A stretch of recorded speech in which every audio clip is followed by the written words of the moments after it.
آپ نے بھی دیکھا ہوگا آج کل ہمارے معاشرے کے اندر اکثر جو جذبات ہیں وہ صرف خاص دنوں کے لیے اسٹیٹس، تصویروں اور الفاظ تک محدود ہو کر رہ گئے ہیں۔ عملاً ایسا کچھ نہیں ہے۔ آپ نے دیکھا ہوگا کچھ دن پہلے جو اپنا ماں کا دن تھا، کبھی باپ کا دن، کبھی بھائی کا دن اور کبھی بہن کا دن۔ آپ یقین مانیں، آپ جس شخص کا بھی اسٹیٹس چیک کریں تو اس پر اس دن کی مناسبت سے اتنے اچھے الفاظ آپ کو ملیں گے کہ آپ سوچ کر حیران رہ جائیں گے۔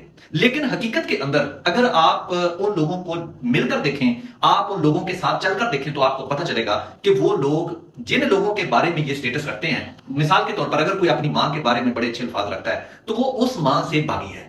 جی ہاں، دوسرا وہ شخص جو اپنے باپ کے بارے میں اسے پتہ نہیں کیا کیا چیز یا کیا کیا بنا دیتا ہے اسٹیٹس کے اندر، دنیا کو بتانے کے لیے کہ میں ماں کا بڑا فرما بردار ہوں یا ماں کی بڑی فرما بردار ہوں۔ اسی طریقے سے وہ باپ کا بڑا فرما بردار یا باپ کی بڑی فرما بردار بیٹی ہے، وہ سب کچھ لکھتی ہے۔ وہ بھائی کے لیے بڑے اچھے اچھے الفاظ لکھتی ہے، وہ بہنوں کے لیے لکھتی ہے، یا وہ بہن کے لیے لکھتا ہے، یا وہ بھائی کے لیے لکھتا ہے، اپنے دوستوں کے لیے لکھتا ہے، اپنی محبت کے لیے لکھتا ہے۔ لیکن حقیقت میں جب آپ پریکٹیکل کرتے ہیں، جب آپ ان لوگوں سے ملتے ہیں تو آپ کو پتہ چلتا ہے یہ لوگ اپنے دلوں میں زہر لے کر گھومتے ہیں۔ اکثر آپ معاشرے میں گھومتے پھرتے ہوں گے، آپ بھی میری طرح چلتے پھرتے ہوں گے، تو اس معاشرے کے اندر کتنے لوگ ہیں جو اپنے ماں باپ کے ساتھ برا سلوک کرتے ہیں؟ آپ بھی دیکھتے ہیں اور میں بھی دیکھتا ہوں۔ کتنے لوگ ہیں جو اپنی بہنوں کے ساتھ بدتمیز رہتے ہیں، بد اخلاق رہتے ہیں، برا سلوک کرتے ہیں؟ آپ بھی دیکھتے ہیں، میں بھی دیکھتا ہوں۔ اور اسی طریقے سے کتنے بھائی ہیں جن کا اپنے بھائیوں کے ساتھ سلام دعا تک نہیں، بلکہ ماں باپ سے دعا سلام نہیں ہے، اپنے بھائی بہن سے دعا سلام لے کے راضی نہیں ہے، اور بہن بھائی کو سلام کر کے راضی نہیں۔ کتنے لوگ آپ نے دیکھے ہوں گے، بے شمار۔ لیکن جب ان کے اس دن کے سٹیٹس دیکھیں گے تو آپ کو یقین نہیں آئے گا، آپ حیرت زدہ ہو جائیں گے کہ اصل میں تو ان کی حقیقت کچھ اور ہے۔ کتنے بچے ہیں جو اپنے ماں باپ کے فرما بردار ہیں؟ کتنے بچے ہیں آج کی ہماری نسل کے اندر، ہم بھی خود والد ہیں، دیکھیں آج کتنے ہماری اولاد ہے، یا کتنے ہماری بیٹیاں ہیں، یا کتنے ہمارے بیٹے ہیں جو ہم اشارہ کرتے ہیں یا حکم دیتے ہیں اس پر پیروی کرتے ہیں۔ میرے خیال میں اگر آپ اس کی پرسنٹیج نکالیں تو شاید 5 to 10% رہ جائے، یعنی 100 میں سے 5 سے 10 لوگ ایسے۔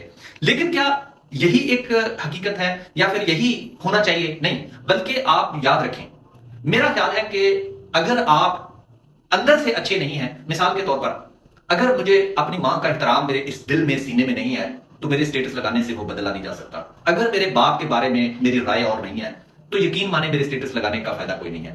اگر میرے بھائی کے بارے میں میرے خیالات اچھے نہیں ہیں تو پھر ایک دن اسٹیٹس دنیا کو دکھانے سے میرا خیال وہ ٹھیک نہیں ہوتے۔ اسی طرح بہن کے بارے میں یا پھر اپنی اولاد کے بارے میں یا اولاد کا والدین کے بارے میں، دوست کا دوست کے بارے میں، محبت کا محبت کے بارے میں، جو بھی آپ اسٹیٹس لگاتے ہیں، اس اسٹیٹس سے زیادہ یہ بہتر ہے کہ آپ کا کردار بولے، آپ کا الفاظ نہیں، آپ کے اندر کا انسان ثابت کرے۔ مثال کے طور پر میں کسی کا بیٹا ہوں تو مجھے ثابت کرنا پڑے گا کہ میں اپنے والدین کے ساتھ کیسا ہوں۔ اگر میں ایک بھائی ہوں تو مجھے ثابت کرنا پڑے گا کہ میں اپنے بھائیوں کے ساتھ کیسا ہوں۔ اگر میں ایک بھائی ہوں تو مجھے ثابت کرنا پڑے گا کہ میں اپنی بہنوں کے ساتھ کیسا سلوک کرتا ہوں۔ یہی وجہ ہے ہمارے معاشرے کے اندر لفظی وار تو دیے جاتے ہیں، حقیقت سے ناشنائی ہے۔ جب تک انسان اپنے کردار سے وہ کام ثابت نہیں کر دیتا، میں سمجھتا ہوں یہی ایک منافقت ہے۔ منافقت کا یہی ایک رنگ ہے کہ انسان لکھے کچھ، بولے کچھ اور کرے کچھ۔ منافقت کا یہی ایک اصول دنیا رکھتی ہے کہ وہ کہتی کچھ ہے، کرتی کچھ ہے اور لکھتی کچھ ہے۔ یقین مانیں، اگر آپ ایک عمدہ اور اچھی انسان بننے چاہتے ہیں، اگر آپ ایک اچھے بھائی، اچھا باپ، اچھا بیٹا، اچھی بیٹی، اچھی ماں بننا چاہتے ہیں تو لازم ہے ہمیں اپنے اندر وہ دین اسلام کے مطابق بتائے ہوئے اصول اپنے اندر پیدا کرنے ہوں گے۔ قرآن کریم تو کہتا ہے اپنے والدین کے بارے میں لا تقولف، جب وہ بوڑھا ہو جائے، یعنی ایک یا دونوں والدین میں سے ایک یا دونوں، تو انہیں اف تک نہ کہو۔ ہم وہاں پر تو یہ چیز نہیں سمجھتے اور اس پر عمل بھی نہیں کرتے، لیکن ہم اسٹیٹس اس قدر لگاتے ہیں کہ ماں تو پتہ نہیں کیا ہے، ماں واقعی وہ ہے، لیکن ہمارے کردار نہیں بولتے، ہمارے صرف الفاظ کے اندر یہ تمیز ہے، ہمارے اخلاق کے اندر، ہمارے کردار کے اندر ہم زیرو ہوتے ہیں۔